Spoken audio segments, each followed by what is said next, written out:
Bonjour, je suis Emmanuel Gordien, je suis guadeloupéen, aujourd'hui au Bénin pour la commémoration donc, de la traite négrière et de son abolition.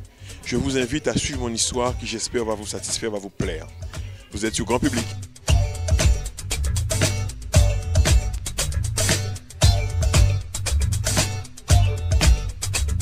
Alors bon, je suis Emmanuel Gordien, je suis de la Guadeloupe et je vis en France depuis maintenant une vingtaine d'années. Alors moi je suis médecin de formation, chercheur et donc j'enseigne dans le domaine de la virologie. Mais je suis surtout un militant de la mémoire.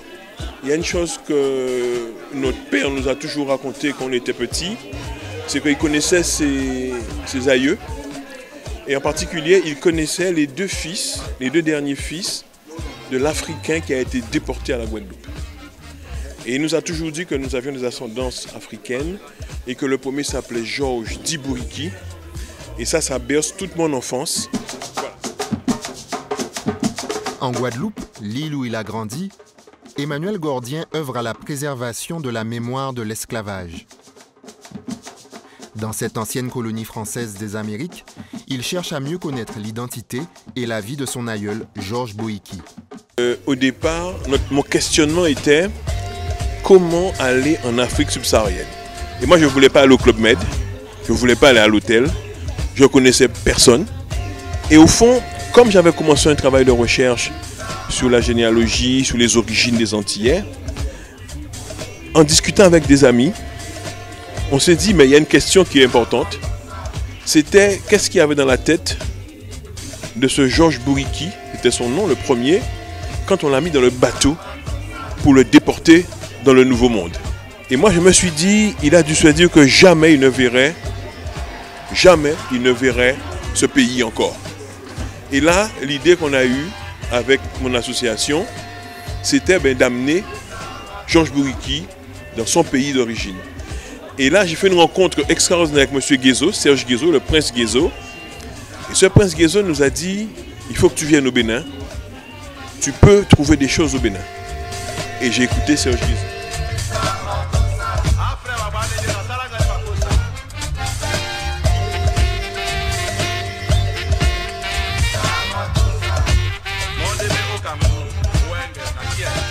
En 2014, nous sommes venus au Bénin.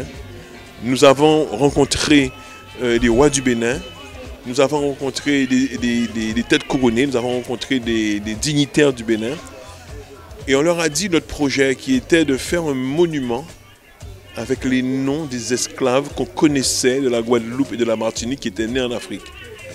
Et c'est comme ça que l'histoire a commencé. Et le roi de Kétou m'apprend que tous les Boïki, il y a un seul endroit où on les trouve au Bénin, c'est dans son royaume. Alors moi je l'ai écouté, mais j'y croyais pas parce que pour moi, c'était pas possible que les Antillais puissent trouver leur origine.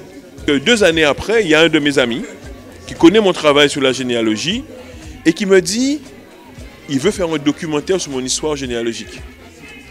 Alors je lui ai dit ok. Et donc c'est comme ça qu'il me propose de venir au Bénin pour faire un tournage.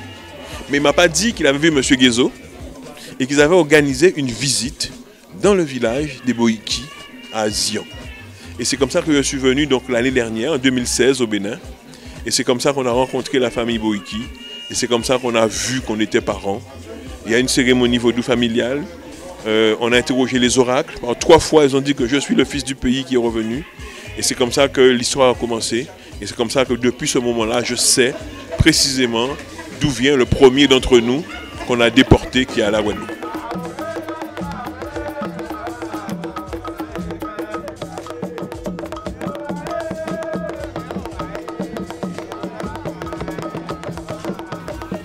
Je vois mon tonton.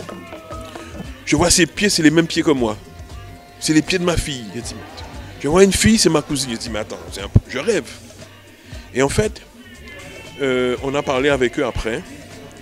Et puis il y a une dame qui me dit, la plus vieille du village, Boïki, c'est Elisabeth Boïki, son nom, qui me parle et qui me dit, mon fils, tu ressembles à un des nôtres. Si tu étais venu 1 mois plus tôt, on t'aurait présenté la dernière personne qui avait connu la grand-mère qui savait qu'un de ses parents avait été déporté. Et on pensait qu'il était mort. Et tu nous reviens. Merci d'être revenu chez toi.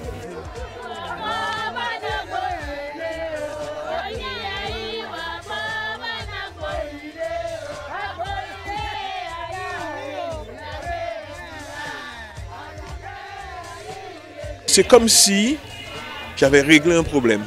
Je me souviens que mon papa disait qu'il aurait aimé savoir d'où il venait en Afrique. J'aurais voulu que tous les peuples qui ont subi la traite et l'esclavage colonial recherchent ces esclaves, que ce soit à Trinidad, que ce soit à Barbade, en Guadeloupe, à La Réunion, qui recherchent ces premiers, qui essaient de les retrouver et qui essaient de les honorer.